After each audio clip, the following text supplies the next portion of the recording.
Senior सहाफ़ी तज्ज़ियाकार साबिर शाकिर साहब मुझे ज्वाइन करें। अस्सलाम वालेकुम, बहुत बहुत शुक्रिया साबिर शाकिर साहब आपका। साबिर साहब, लगता ऐसा है कि इमरान खान मौजूदा हुकूमत की सियासत में इतने ज़्यादा अहम हो गए हैं। आज की प्रेस कॉन्फ्रेंस देखें, मरीम नवाज़ बैठी हैं, इसहाक डार बैठे हैं, हसन इकबाल बैठे हैं, राना सनाउल्लाह बैठे हैं, और कौन डिस्कस हो रहा है कि सिर्फ इमरान खान हो रहा है। फिर उसके बाद वारंट गिरफ्तारी भी जारी हो जाते हैं, साइफर पर बात हो रही है, ऑडियो लीक्स की बात हो रही है, आर्टिकल 6 लगाने की बात हो रही है। ये इमरान खान की पॉपुलैरिटी का ज़्यादा असर ले लिया मौजूदा हुकूमत ने।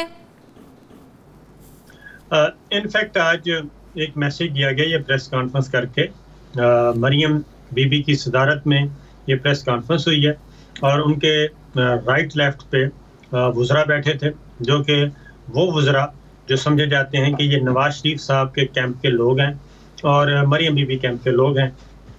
उन वज़रा ने और ख़ास तौर पे मरियम बीबी ने ये मैसेज दिया है कि अब ताकत का जो मंबा है, इक़्तिदार का मंबा, वो सारा का सारा मेरे पास है। इक़्तिदार भी मेरा है, इख्तियार भी मेरा है।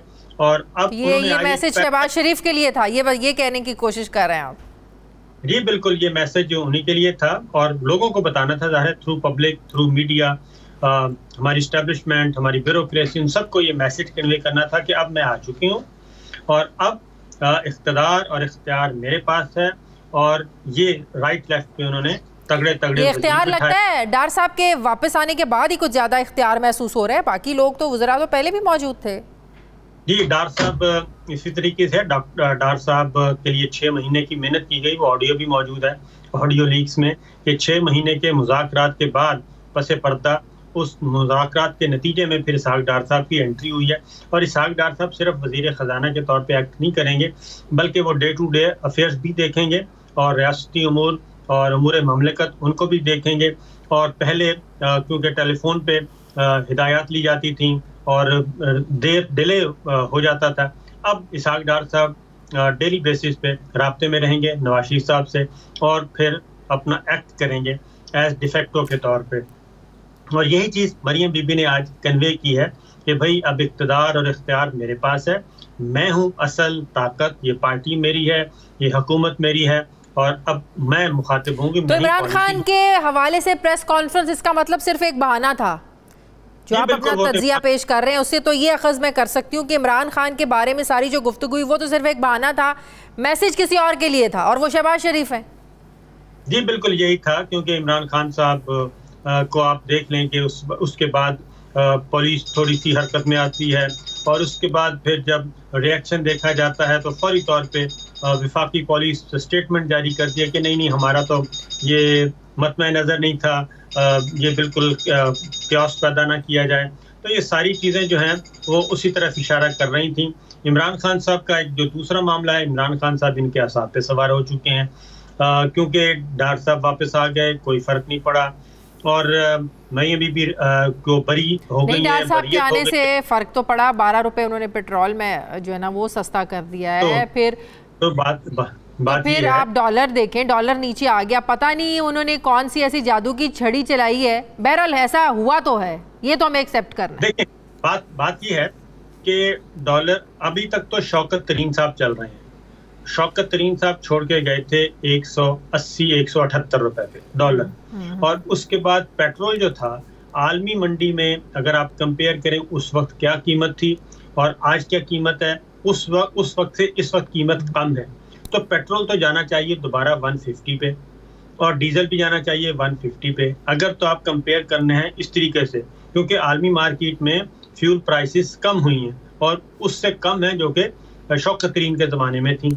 अगर उस वक्त अभी भी लेवीज लगा के ये जो है 10-12 रुपए, क्योंकि मिफ्ता इस्माइल साहब से इन्होंने ये किया काम कि जो करवाना था मिफ्ता इस्माइल साहब से वो करवा लिया, मतलब कि मुश्किल फैसले करवा के उनको निकालने का एक बहाना मिल गया। और ये चीज़ें, इसका मतलब है ये चीज़ें आसानी से पहले भी हो सकती थी लेकिन इसलिए नहीं की गई कि शायद डार साहब को वापस लाना था। नहीं डार साहब को वापस नहीं, गवर्नमेंट तो ही नहीं की थी।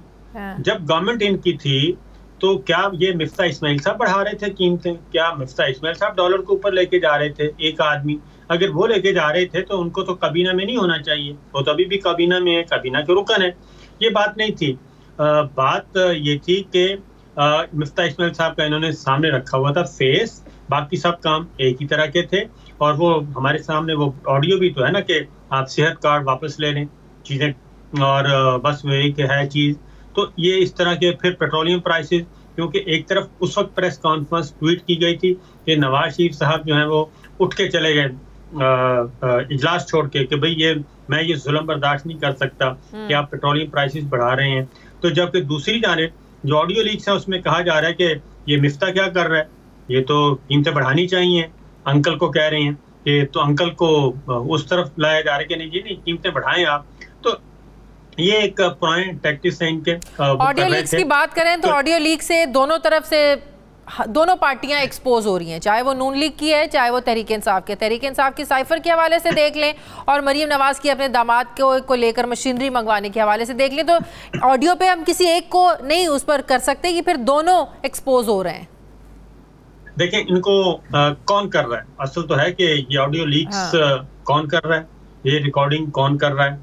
और वजीर आजम हाउस एक बिल्कुल असूली बात है कि क्या वजीर आजम हाउस, वजीर आजम ऑफिस और उनकी जो निजी गुफ्तगू है क्या वो भी कौमी सलामती के ज़िम्मे में आती है, क्या उनकी रिकॉर्डिंग की जाती है। फिर वो सारी की रिकॉर्डिंग जो है, ये रिकॉर्डिंग जो की जाती है ये की जाती है सिर्फ और सिर्फ कौमी सलामती के मामले पे, और अगर उसमें कोई चीज़ है तो वो रखी जाती है, बाकी सारी चीज़ें ख़त्म कर दी जाती हैं। निजी गुफ्तगू कभी भी पब्लिक नहीं की जाती। लेकिन हमारे यहाँ ये हो रहा है कि रिकॉर्डिंग भी की जाती है और उसमें अपनी पसंद के जो वो खा मुस्लिम लीग नवाज के हैं या पाकिस्तान तहरीक इंसाफ के हैं या पाकिस्तान पीपल्स पार्टी के हैं, किसी के भी हैं, वो अपनी पसंद के टुकड़े जो हैं वो जारी किए जाते हैं और उनमें भी अमेंडमेंट कर दी जाती है।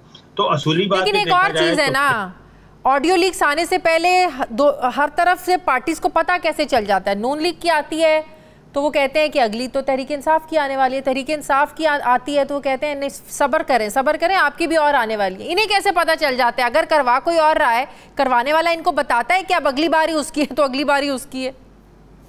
जी बिल्कुल, ये एक दूसरे को मुतमईन किया जाता है।